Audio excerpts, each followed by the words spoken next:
Still pretty hazy.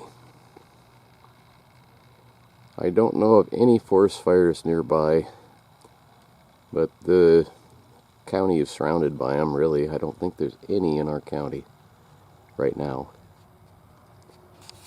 And I don't know where that smoke's coming from, but you can notice it. Morning, folks.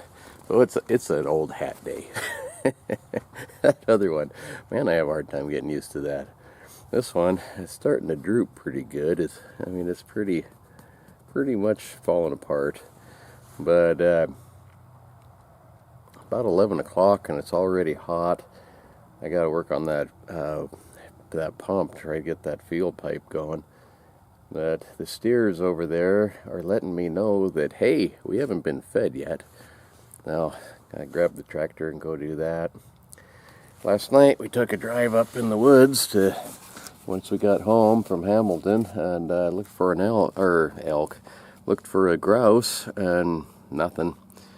But I need to do that more. It's been a long time coming. We got to get to the woods.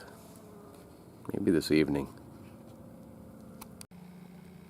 The other day I went up there, that log truck coming down here. There was a big camper. I mean a real big one, size of a school bus with slide outs and stuff, ahead of me, going up there for Labor Day weekend. And another one coming down, or coming up behind me, I mean. Look at that road. It is steep, it is cliffy. It's the one I go up all the time. What would you do? That camper took up the whole road. What would you do if you come around the corner and met that logging truck? You really can't back down the road. You'd have to try, because he's pulling a double trailer. He can't back up. Not a good idea. I'd worry about our little travel trailer, and it's tiny compared to that one out there. That thing was probably 4 times the size of ours. Ours is 12 foot long, so I'll bet it was easily 40 feet. I don't know. Braver than I am. Water level's down, and this sump is full of we call it duckweed, but it should still pump without any problem. I took this downspout here off, this pipe, and there's nothing inside of it. But looky here, I'll bet you this is kind of the problem. I bet this is full of moss. Not letting this valve work right. Well, I have to probably take this apart and clean that out. That valve there, it did have a little bit of junk in it. The rubber cup looks the way it should. Well, that's not the problem.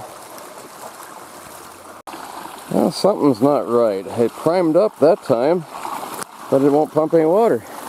Whoa! I wonder... The shaft is turning in there. I wonder if the set screw come loose. Always some dang thing. Well, I don't know what the heck changed, but that's spraying there. I couldn't get any pressure at all coming out the main line. I do see some water coming out over there finally now. Looking in here, looks like there's a seal that might be out.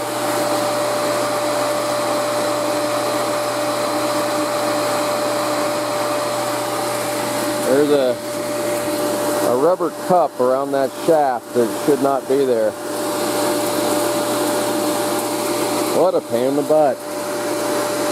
Hopefully this will pressure up enough to run. No, look at there. Got no water.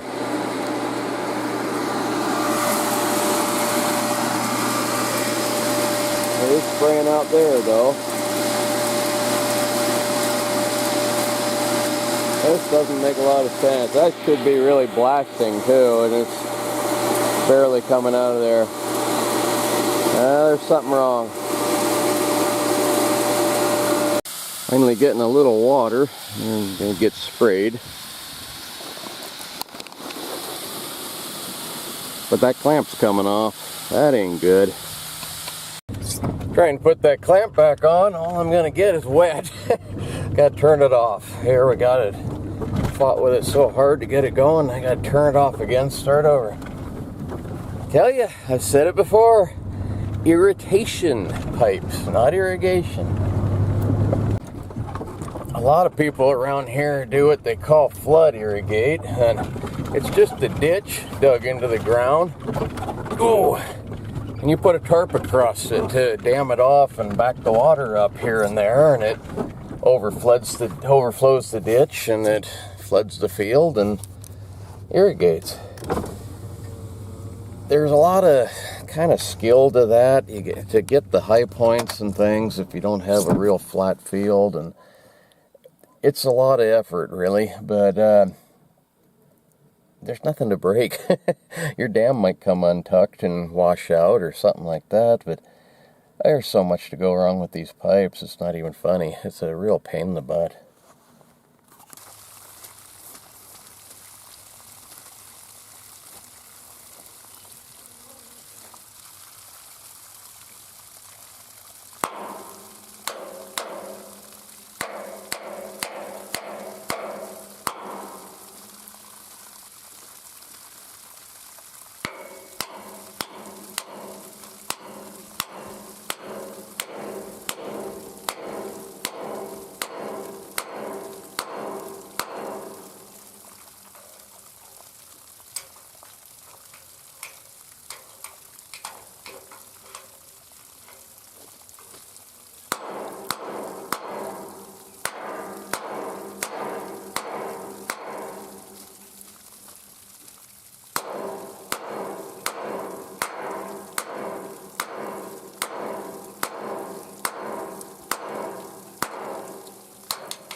Oh, what a pain.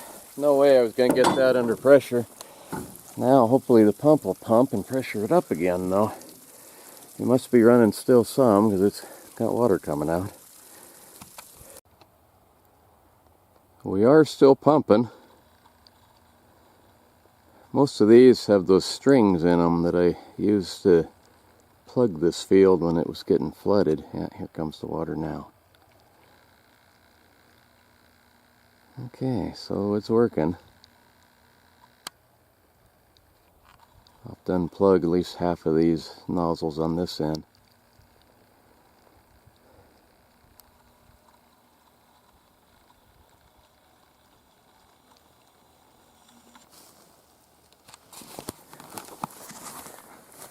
What a pain in the butt.